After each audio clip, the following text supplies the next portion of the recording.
Good evening friends, good evening to all of you and good evening my dear students. आज अपन discuss करने वाले हैं air force का जो पेपर मैंने टेलीग्राम के ऊपर दिया था आप लोगों को, उसके आंसर की मैंने प्रोवाइड करवाई थी। आज उसका सॉल्यूशन करवा देता हूँ। किसी बच्चे को डाउट है कि सर इसका आंसर यही क्यों हुआ, क्या रीज़न था, या हम पैसेज कैसे करें, तो फर्स्ट ऑफ ऑल मैं आपको इस सभी स्टेज से गुजरने से पहले मैं आपको थोड़ा सा इन्फॉर्मेशन करूँगा कि मैं उन्हीं सभी विद्यार्थियों को एक बार कॉन्ग्रेचुलेट करना चाहूँगा जो हाल ही में फाइनल मेरिट लिस्ट में सेलेक्ट हुए हैं। बॉटम माई हार्ट से आपको कॉन्ग्रेचुलेशन है। आप ज़िंदगी में यूँ ही आगे बढ़ते रहो, बस यही हमारी ईश्वर से कामना है, दुआ है। ठीक है भाई, अब सेशन स्टार्ट करते हैं। सभी को हम जुड़ के रहना है। देखो फिलहाल अपन ने यहाँ पे एक वीडियो भी डाला है उन स्टूडेंट्स का जो चीयर्स किया है, विश के लिए कॉन्ग्रेचुलेट किया है, उन्होंने भी काफ़ी सपोर्ट किया है। तो सभी को एक बार फिर से थैंक्स और congratulate my dear students who those students are select in Indian Air Force. तो मैं यहाँ पे अपना सेशन स्टार्ट करता हूँ और सेशन में मैं फर्स्ट ऑफ ऑल किसके ऊपर फोकस कर रहा हूँ स्टूडेंट, मैं फोकस कर रहा हूँ पैसेज के ऊपर। पैसेज को करने का सबसे पहले तरीका बता देता हूँ। मैं आपके लिए 10 से 20 पैसेज या 50 पैसेज जो भी है वो लेके आऊँगा। एसएससी का हो या बैंक का हो, हर एक सेक्टर का मैं पैसेज यहाँ पे डिस्कस करूँगा। तो पैसेज पढ़ने से पहले आपको क्वेश्चन पढ़ना चाहिए और क्वेश्चन पढ़ने के बाद में पैसेज पे आना चाहिए। और क्वेश्चन पढ़ते समय उसमें से आपको जो वर्ड्स है थोड़े से हटके लगे उनको अंडरलाइन कर लेना चाहिए, क्योंकि वो कीवर्ड्स होते हैं और वो वर्ड्स मैच हो जाते हैं। और फिलहाल आपको क्वेश्चन पैसेज की पकड़ है, आपको ट्रांसलेशन आपका अच्छा है, कॉम्प्रिहेंशन पार्ट अच्छा है, तो आपको किसी चीज़ की ज़रूरत नहीं, इजीली आप क्वेश्चन का आंसर कर पाएंगे। तो मैं पैसेज पढ़ना स्टार्ट करता हूँ, आप क्वेश्चन पढ़ लीजिएगा। एक एक क्वेश्चनों को आपको पढ़ना है। यहाँ पे which of the following not hold the truth according to passage, passage के अनुसार कौन सा है जो पूरा का पूरा सही नहीं है। ऐसे क्वेश्चन से यहाँ पे दिया, what does the maximum mention the passage teachers और what does the spirit within the tell ham to do. ऐसे क्वेश्चन आपको दिए हैं। इन सभी क्वेश्चनों को पढ़ लेंगे। क्वेश्चन नंबर 4 है, ये रहा, इधर रहा, विच ऑफ द फॉलोइंग स्टेटमेंट, इसमें से आप इसको अंडरलाइन करना, ऑप्शन पढ़ लेना। एक ट्रू और फॉल्स वाले ऑप्शन सारे पढ़ना चाहिए हमें। और यहाँ पे मैक्सिम एक शब्द दिया है MAXIM, इसका मीनिंग पूछा है, तो इसका मीनिंग हम पैसेज में ही डिस्कस करने वाले, क्या मीनिंग वहाँ पे निकलता है। लेट्स सी गाइस, पैसेज पढ़ना स्टार्ट करते हैं। आई होप कि आप सब लोग तैयार हो। हाँ, पेपर दिया है, जिन्होंने पेपर नहीं दिया है वो मैं डिस्क्रिप्शन में फिर से टेलीग्राम का लिंक डालता हूँ। टेलीग्राम पे पेपर दिया हुआ है, वहाँ पे जाके आप सॉल्व कर सकते हो, उसके बाद में इसका सॉल्यूशन देख सकते हो। ठीक है, प्रैक्टिस के साथ ही हमें चलना होगा, प्रैक्टिस से ही सिलेक्शन लिया जा सकता है। देखो यहाँ पे दिया, man who is believed to have evolved from apes is a curious mixture of varied motives. Okay, man who यानी जो, इज बिलीव्ड ऐसा माना जाता है कि हैव इवॉल्व फ्रॉम एप्स, माना जाता है कि वानरों से विकसित हुआ। आदमी का विकास कहाँ से हुआ, आदमी कहाँ से इवॉल्व हुआ है, एप्स से नहीं होता है जी, यहाँ वानरों से हैं। एप्स लंगूर जो वानर होते हैं उनसे विकसित हुआ है। मनुष्य जो है माना जाता है कि वानरों से विकसित होने वाला मनुष्य एक है, इज अ क्यूरियस। और ये क्या है जी, curious mixture of varied motives है। बिल्कुल ये विभिन्न उद्देश्यों से उत्सुक मिश्रण है। ये विभिन्न उद्देश्यों से आदमी एक मिश्रित मिश्रण है जो वानरों से जिसकी उत्पत्ति आदमी की हुई है। आई होप की बात समझ में आई। क्यूरियस का मतलब उत्सुकता, मिक्सचर का मतलब मिश्रण से, वेरिड एंड विभिन्न, और मोटिव्स का मतलब प्रयोजन से। ओके, आगे वर्ड की तरफ हम चलते हैं। तो पैसेज यहाँ तक आपने देखा, एक लाइन को मैं समझ लूँगा, ही इज़ नॉट ओनली द, मतलब यहाँ बता रहा है कि ही इज़ नॉट ओनली, आदमी है वो केवल क्या, सब्जेक्ट ऑफ नीड्स। यहाँ पे काफ़ी अच्छी बात है कि ज़रूरत का विषय है। बिल्कुल, आदमी ही इज़ नॉट ओनली, इसको सिर्फ ज़रूरत का विषय ही नहीं है, बट ऑल्सो देयर क्रिएटर, क्यों आदमी है वो ज़रूरत का विषय ही नहीं है बल्कि एक क्रिएटर भी है। क्रिएटर का मतलब होता है रचयिता भी है। ये एक ज़रूरत का विषय ही नहीं है जबकि रचयिता भी है। He is not only sick of satisfy his needs but also caters to his desire for beauty, his passion for more and more knowledge. तो देखते हैं, लेकिन उनके निर्माता भी वह ही नहीं है, उसकी ज़रूरतों का पूरा करना चाहता है। सुंदरता के लिए, अधिक से अधिक ज्ञान के लिए उनका जुनून है। देखो भाई साहब, यहाँ पे एक एक बात को मैं डिस्क्राइब करना चाहूँगा। ही is not only six of satisfy, वो अपने सेटिस्फाई इतनी नीड्स के लिए नहीं देखता है, बट ऑल्सो केटर्स भी है ये, और to desire, to his desire, अपनी इच्छाओं के लिए, अपनी ब्यूटी के लिए, हिज पैशन और अपने जुनून के लिए, और for more and more knowledge के लिए भी आदमी क्या है, आदमी है वो देखता है, उस तरफ देखता है कि उसको ज़्यादा से ज़्यादा फॉर अपनी ब्यूटी के लिए, पैशन के लिए हो, और ज़्यादा से ज़्यादा ज्ञान के लिए भी वो क्या कहता है, मोर एंड मोर नॉलेज के लिए भी।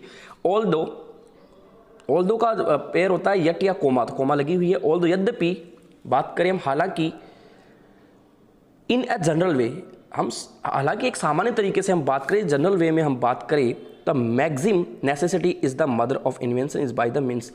द मैक्सिम का मतलब न्यायोचित हम बात करें तो necessity is the mother of invention. Necessity का मतलब आवश्यकता ही आविष्कार की जननी है। जब आवश्यकता होगी तभी आविष्कार होंगे।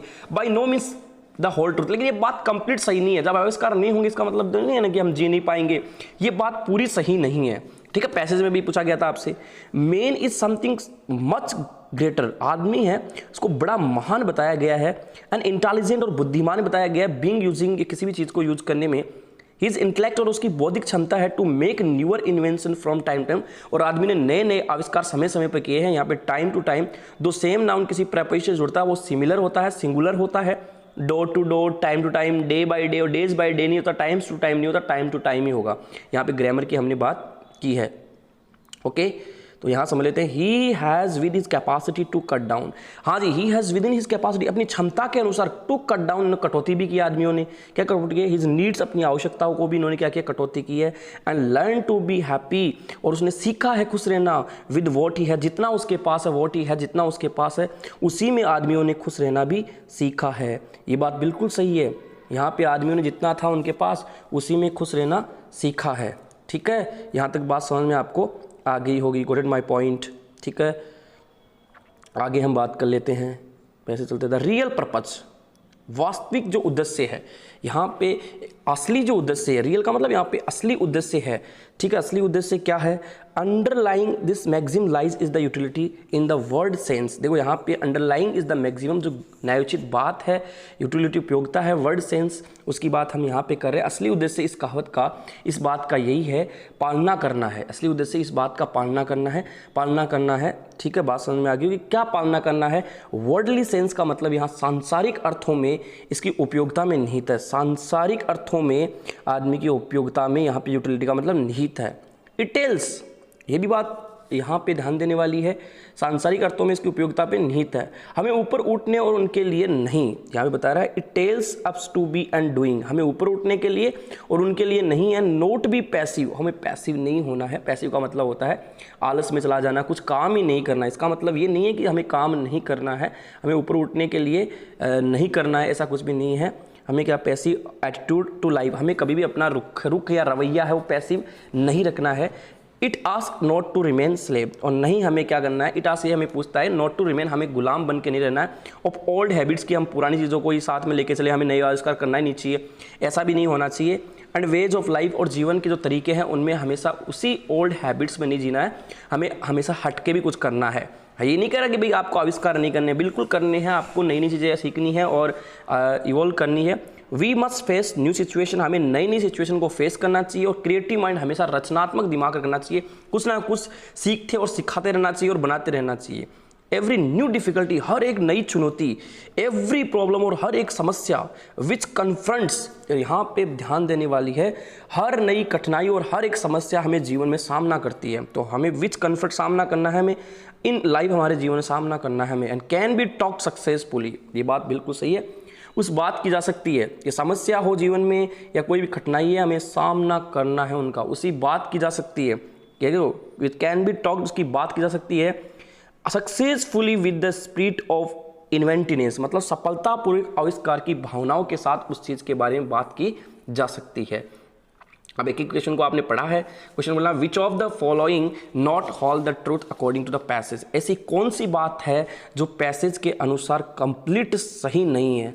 Man has a desire for beauty और ग्रेस, बताना है आपको, एक एक चीज़ को यहाँ पे समझना है और बताना है कि यहाँ क्या आएगा। Man has a desire, man आदमी की जो इच्छा है ब्यूटी एंड ग्रेस की है, बिल्कुल आदमी की एक है यहाँ पे रखी है, डिज़ायर फॉर ब्यूटी के लिए एंड ग्रेस के लिए।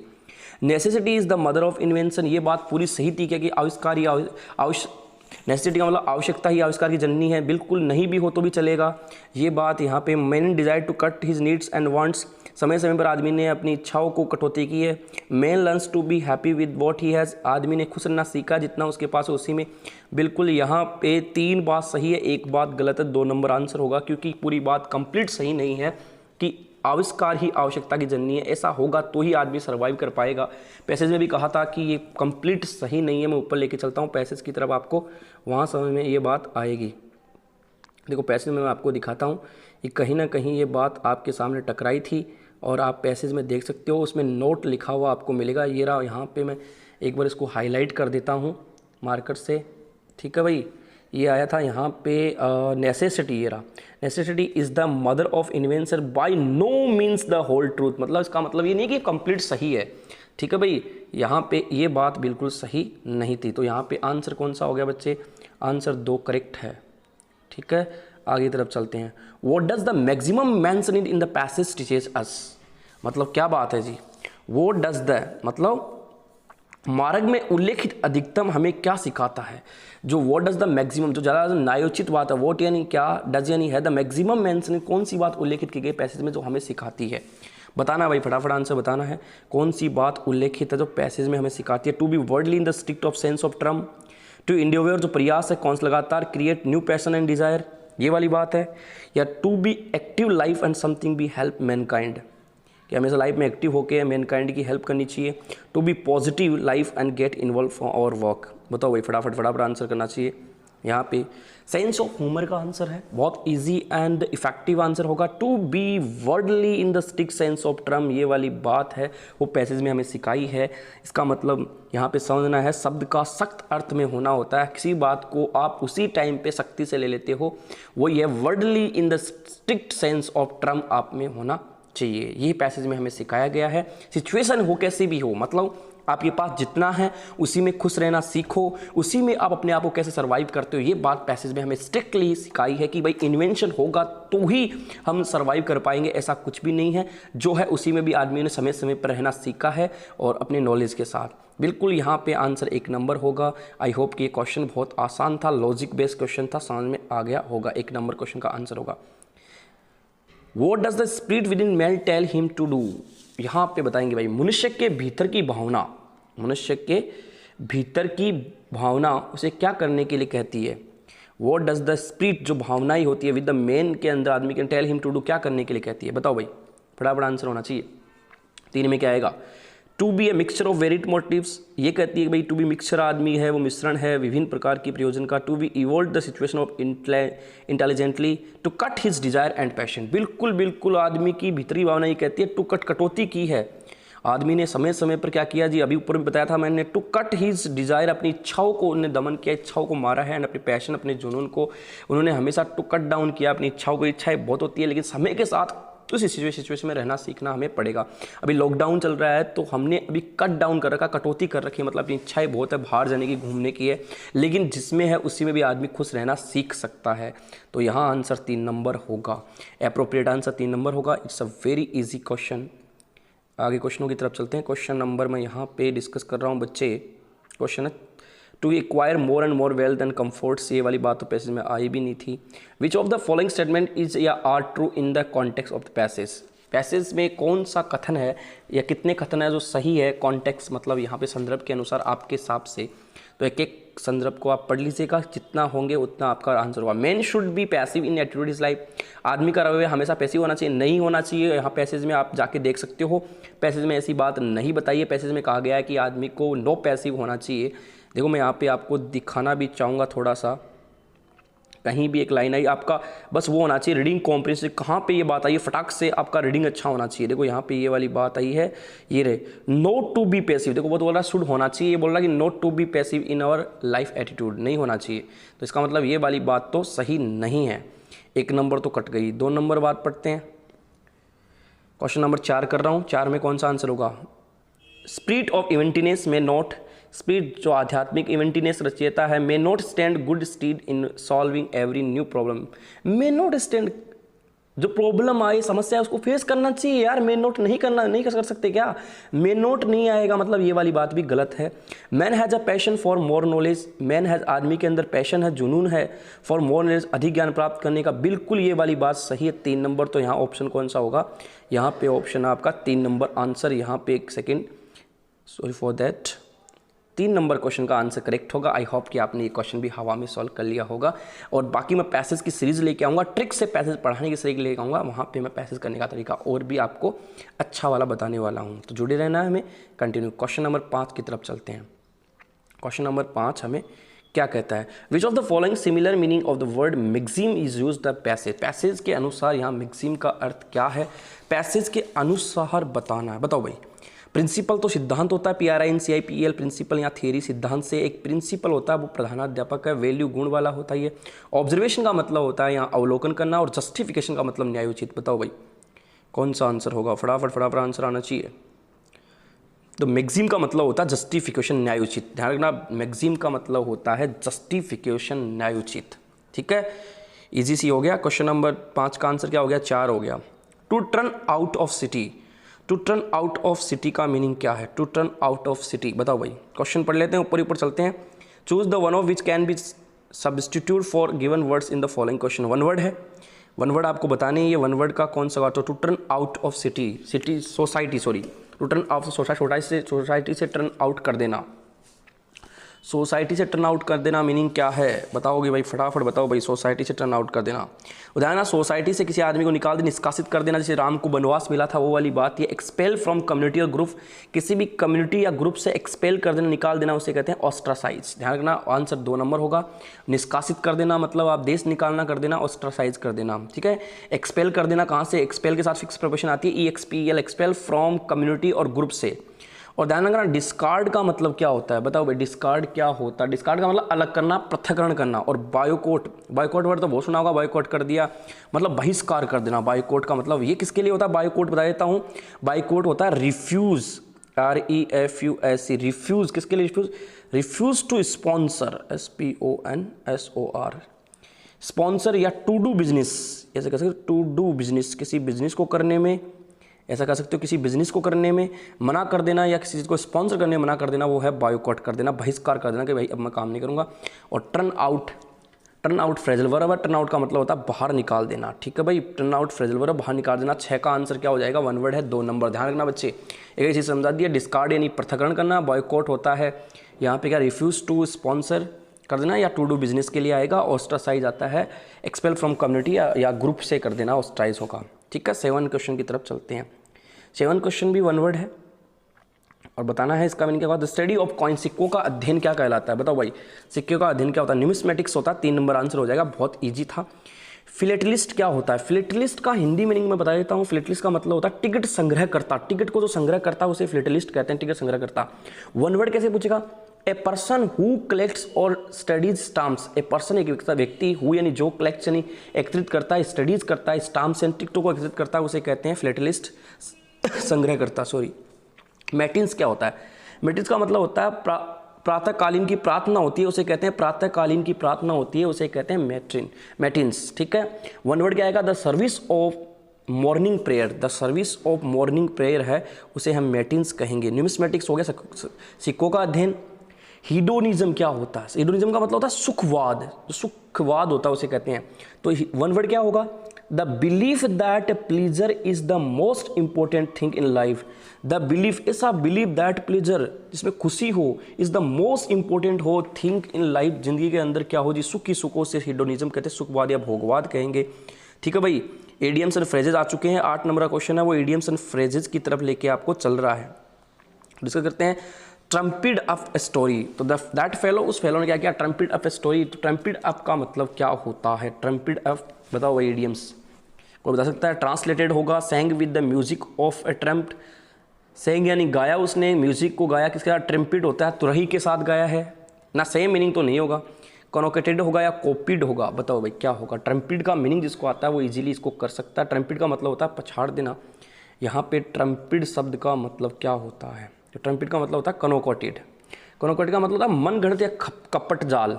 उस कहानी है ना, कैसी है? मन गढ़त कहानी है या आप कहते हैं कपट जाली कहानी है, तो कनोकोटेड होगा। तो ट्रम्पिड का मतलब होता है कनोकोटेड।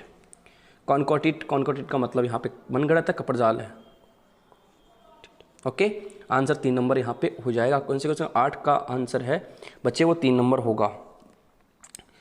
आगे वाले क्वेश्चन की तरफ मैं यहाँ चल रहा हूँ। एक एक क्वेश्चन को ध्यान से देखना है और ध्यान से हमें करना है। हर एक क्वेश्चन हमारे लिए इंपॉर्टेंट है। 9 क्वेश्चन नंबर 9 है। ए ब्रेव सोल्जर, एक बहादुर सोल्जर ने, विल नेवर, एक बहादुर सोल्जर वो कभी नहीं दिखाएगा, show the white feather in the face of his enemy, अपने दुश्मन के सामने क्या नहीं दिखाएगा एक बहादुर सोल्जर? बताना भाई। ऑप्शन, एक एक ऑप्शन की तरफ मैं चलता हूँ। ऑप्शन यहाँ पे शो द साइन ऑफ कॉर्डिस, और यहाँ पे ऑप्शन होगा एक्ट ऑफ, एक ये रहा act of arrogantly, show off intimacy. Intimacy word का मतलब क्या होता है? हाँ, घनिष्ठता ही होता है इंटीमेंसी। ठीक है भाई, एक एक वर्ड्स को ध्यान से पढ़ना है। और इम्प्यूडेंटली, ढीढ़ता से, एक्ट ऑफ इम्प्यूडेंटली, तो ध्यान देना जी, एक बहादुर सोल्जर क्या नहीं दिखाएगा कभी भी, क्या नहीं, डरपोक, अब कायर पीठ नहीं दिखाएगा, शो साइन ऑफ कावर्डियस, कावर्ड का मतलब यहाँ डरपोकता से है, कभी भी वो अपनी पीठ दिखा के नहीं भागेगा, मतलब इसका आंसर 1 नंबर हो गया है। तो ध्यान देना बच्चे, 9 का आंसर यहाँ पे आपने किया है वो 1 नंबर है जी, बिल्कुल 9 नंबर का जो आंसर है वो 1 नंबर होगा। एक बहादुर सोल्जर कभी भी अपना पीठ दिखा के नहीं भागेगा, मतलब शो साइन दिखाएगा, कावर्डियस ने डरपोकता वाला साइन कभी नहीं दिखाएगा, तो 9 का आंसर 1 नंबर हो गया। ये इजी सा है, आपने सीख लिया है, ठीक है। यहाँ पे वाइट फिदर का मतलब सफ़ेद पंख नहीं दिखा के भागा, मतलब हंस होते हैं उनके वाइट फिदर होते हैं, और वो क्या करते हैं, जैसे ही अपन उनके पास आते हैं तो वो क्या करते हैं, वाइट फिदर दिखा के भाग जाते हैं, मतलब अपने सफ़ेद पंख से उड़ के भाग जाते हैं। तो ऐसे भागने वाले सैनिक कभी भी, एक बहादुर सोल्जर ऐसा कभी नहीं करेगा। क्वेश्चन नंबर 10 की तरफ चलता हूँ। You have to tactfully in handling the sensitive matters rather than putting the cart before the horse. You have to be tactful in handling the sensitive matters rather than putting the cart before horse. अब बताओ भाई क्या answer होगा। You have to be tactful, आपने शांतपूर्वक handling किया है the sensitive, संवेदनशील तरीके से उस मामले को, rather बजाय किससे, putting the cart before horse. Putting यानी आपने रख दिया है, कार्ट यानी गाड़ी को, बिफोर घोड़े के मुंह के सामने गाड़ी लगा दी है। घोड़े के मुंह के सामने गाड़ी लगाना कैसा बिहेव है बताओ भाई, कैसा काम किया अगले ने। ट्रीटिंग थिंग्स, यहाँ पे एक ऑप्शन पढ़ लेता हूँ मैं। Treating things in differently, behaving thoughtlessly, behaving thoughtlessly है यहाँ पे, behaving thoughtlessly, dealing with things in haste, या टैकलिंग यानी टैकलिंग क्या, things in the wrong way. तो बस एक घोड़ा है और इस घोड़े के सामने आपने ये गाड़ी लगा दी है, ये गाड़ी घोड़े के सामने लगा दोगे भाई साहब, ये गाड़ी आपने घोड़े के मुंह के सामने लगा, घोड़े के पीछे लगती है, सामने लगती है, सामने लगा दी है, तो कैसा काम है ये। इसका मतलब आपने गलत तरीके से उस काम को किया है, टैकल ये किया है उसने, हैंडल किया है या टैकल किया, आपने कैसे टैकल किया है, थिंग्स इन द रॉन्ग वे, गलत तरीके से उस काम को किया है, मतलब ठीक घोड़े के सामने आपने काट रखा है, इसका मतलब आपने ये काम उल्टा किया है, ठीक वैसे ही आपने क्या किया है, काम को गलत तरीके से, उस काम को, मैटर को गलत तरीके से लिया है। तो putting the cart before the horse, ठीक घोड़े के सामने रखा, तो आंसर इसमें यहाँ पे क्या हो जाएगा, 4 नंबर आंसर एप्रोप्रिएट आंसर है। आई होप कि ये क्वेश्चन भी आपको समझ में आ गया होगा बच्चे, यहाँ पे 4 नंबर आंसर होगा। क्वेश्चन नंबर 10 हो गया है, क्वेश्चन नंबर 11 करवा देते हैं। 11 क्वेश्चन हमें क्या बोल रहा है, ये क्वेश्चन को ध्यान से देखना ज़रूरी है क्योंकि सारे क्वेश्चन हमारे लिए इंपॉर्टेंट है, ठीक है भाई। ऑफ यहाँ पे मैं सेट कर देता हूँ, चलो ठीक है, डिस्कस करते हैं कि क्वेश्चनों को। He was enough kind to help me, okay, at the time of need, okay, he was enough kind। ध्यान देना जी, kind यहाँ पे क्या है, एडजेक्टिव है, enough क्या है, enough एडवर्ब भी है, ध्यान देना, पहले तो enough कहेंगे इसको, enough है वो एडवर्ब है, एडजेक्टिव है और नाउन भी है, ठीक है, 3 तरीके से फंक्शन करता है। यदि वर्ब के बाद में आता है, वर्ब के बाद में आता तो ये एडवर्ब होता है।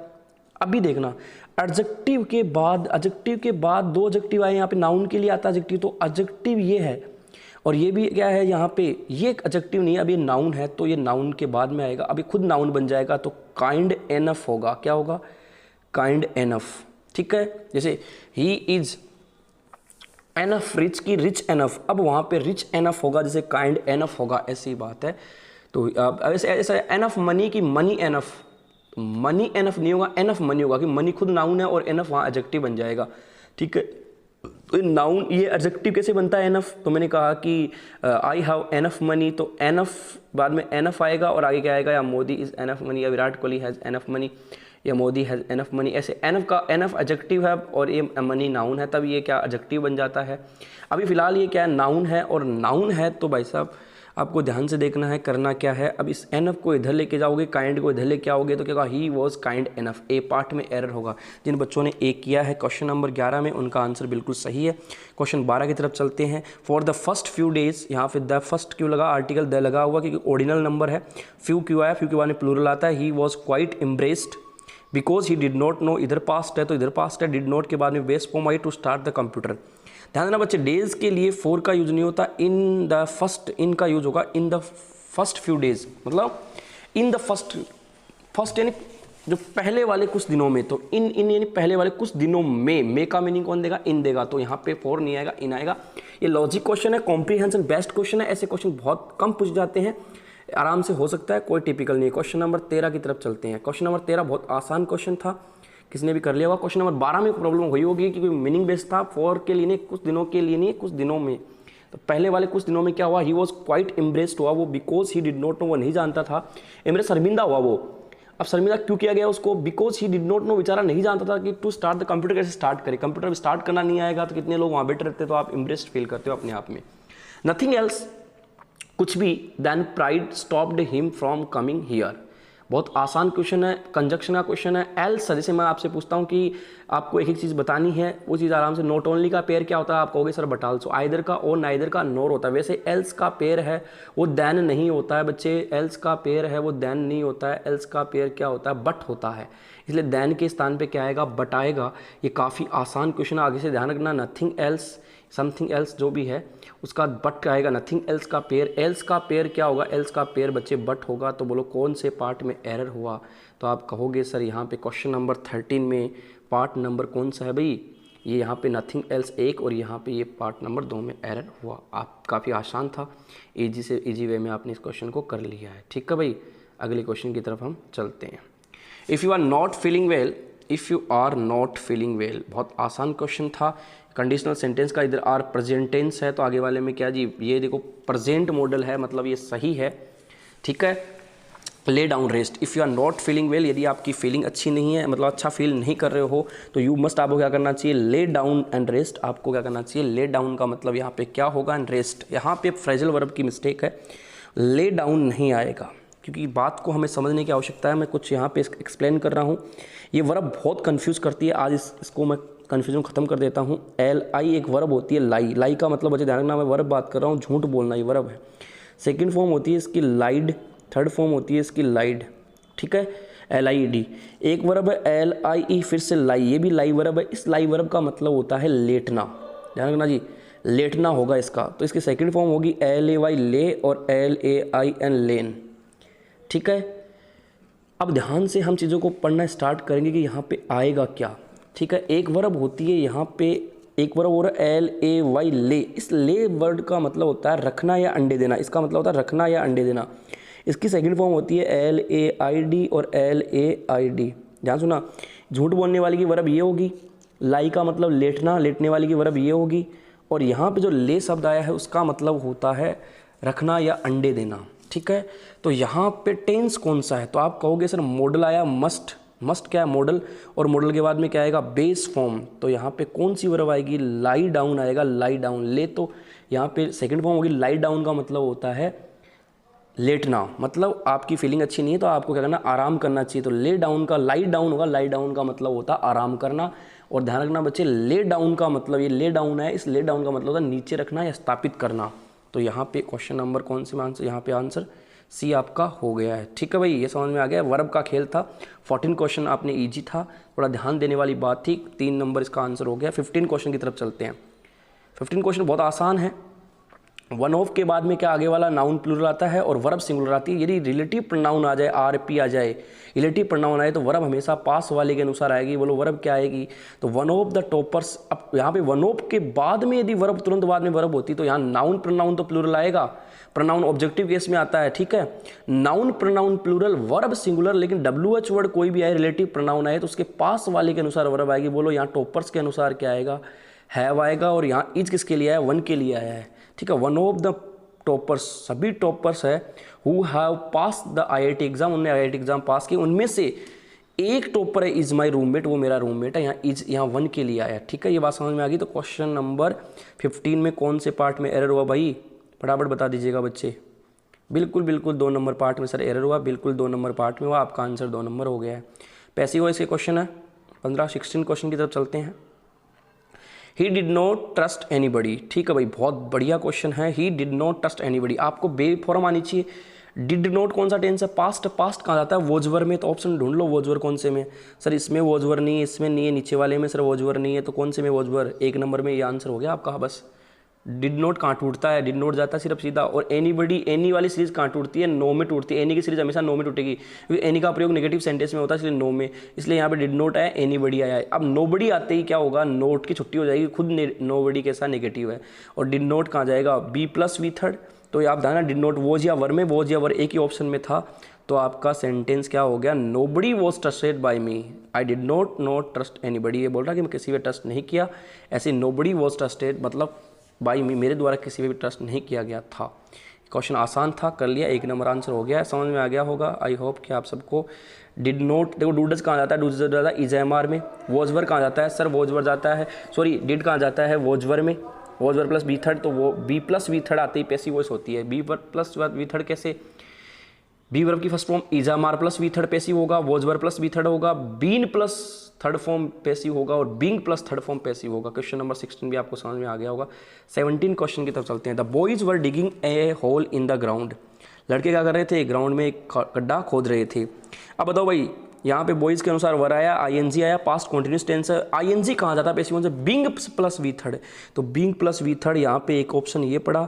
उसके बाद में मैं और ऑप्शन देखता हूँ, यहाँ पे बीइंग प्लस वी थर्ड नहीं है, इधर देखता हूँ इधर भी नहीं है। बहुत आसान क्वेश्चन था। आईएनजी हमेशा, आईएनजी का पैसिव क्या बनता है, बीइंग, आईएनजी का पैसिव क्या बनता है, बीइंग प्लस वी थर्ड।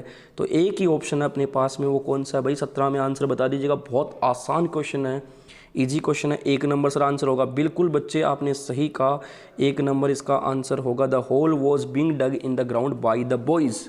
ज़्यादा दिमाग लगाना ही पड़ा, मैंने फिर से बता दिया हूँ। मैं एक यहाँ पे मैं एक आप चार्ट बना के दिखाता हूँ छोटा सा, बाकी तो मैं आपको डिटेल से पढ़ाऊंगा।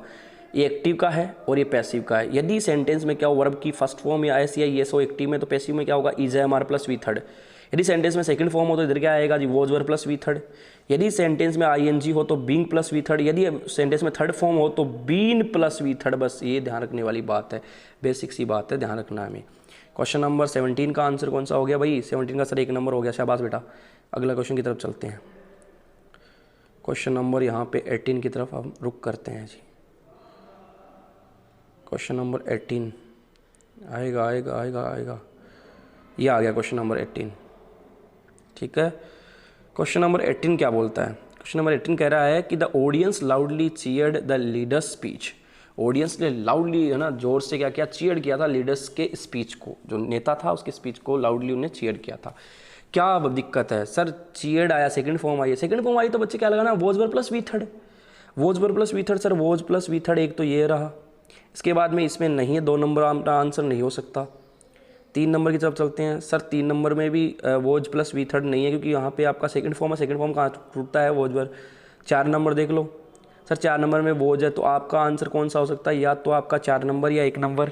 लेकिन दिक्कत क्या है, the speech of the leader ऐसा होगा या लीडर स्पीच। देखो यहाँ पे अपस्ट्रफी लगा हुआ तो लीडर स्पीच होगा। ऑफ का प्रयोग होता है आप कह सकते हो इनएनिमेट चीज़ों के लिए, एनिमेट सजीव चीज़ों के लिए। लीडर्स यहाँ पे लीडर का स्पीच है, पर्सन के लिए अपस्ट्रफी का यूज हुआ है। तो बहुत आसान क्वेश्चन था।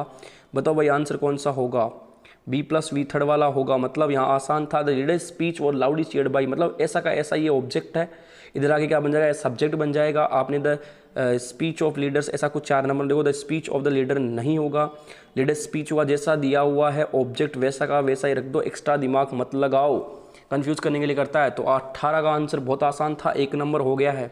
आई होप कि ये बात भी आपको समझ में आ गई है, ठीक है। क्वेश्चन नंबर 19 की तरफ चलते हैं। डायरेक्ट से इनडायरेक्ट क्वेश्चन है, बहुत आसान है। यहाँ पे भी टेंस का खेल है बस पूरा का पूरा। हैव प्लस वी थर्ड बोलो कहाँ चेंज होता है बच्चे, sir have plus V third, had plus V third में चेंज होता है। तो ऑप्शन ढूंढ ले फटाफट। Sir had plus V third 1 number में है, 2 नंबर में नहीं है सर, 3 नंबर में है सर, और 4 नंबर में भी नहीं है सर। तो एक और आपका 3 आंसर हो सकता है। अब दिक्कत क्या है, दिक्कत ये है कि यहाँ पे टेंस चेक करने के बाद में आप प्रोनाउन चेक कर लो। ओवर यहाँ पे किसके अनुसार, वी का यहाँ पे पजेसिव है वो ओवर है। ओवर किसके अनुसार, वी किसके अनुसार चेंज होता है सर, फर्स्ट पर्सन के अनुसार। तो ओवर कैसा है, प्लूरल है। वी का पजेसिव ओवर हुआ, ओवर कैसा है, प्लूरल है। तो यहाँ पे फर्स्ट पर्सन ही है, और ही का प्लूरल क्या होता है, दे। और दे का प्लूरल क्या होता है, दे का पजेसिव प्लूरल क्या होता है सर, देर होता है। तो देर देख ले कौन से ऑप्शन है, वही आंसर हो गया। हैड है, हिज ये नहीं होगा क्योंकि यहाँ पे प्रोनाउन सही नहीं है, हिज नहीं आएगा, ओवर के स्थान पे आना चाहिए। तो ये ओवर किसके अनुसार, ही के अनुसार चेंज होगा। ओवर प्लूरल है तो ही का प्लूरल दे होता है, दे का पजेसिव प्लूरल क्या होगा, देर होगा। तो फटाफट देख लो कौन सा आंसर है। बिल्कुल बिल्कुल correct answer, you are absolutely right and good work, handsome work. 3 नंबर आंसर हो जाएगा क्वेश्चन नंबर 19 का। लास्ट क्वेश्चन है 20 क्वेश्चन।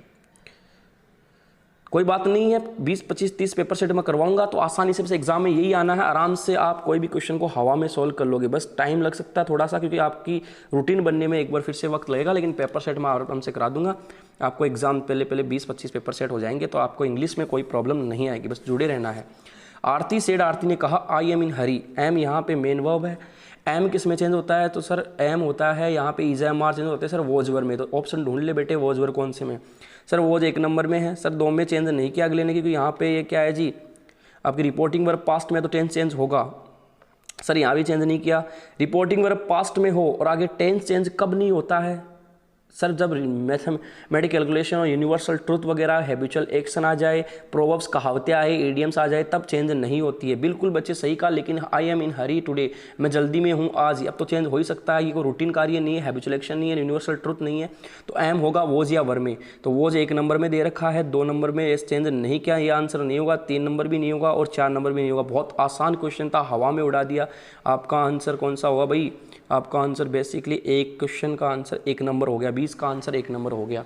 आई होप कि आपको सेशन काफ़ी अच्छा लगा होगा, ये पेपर सेट पूरा समझ में आ गया होगा।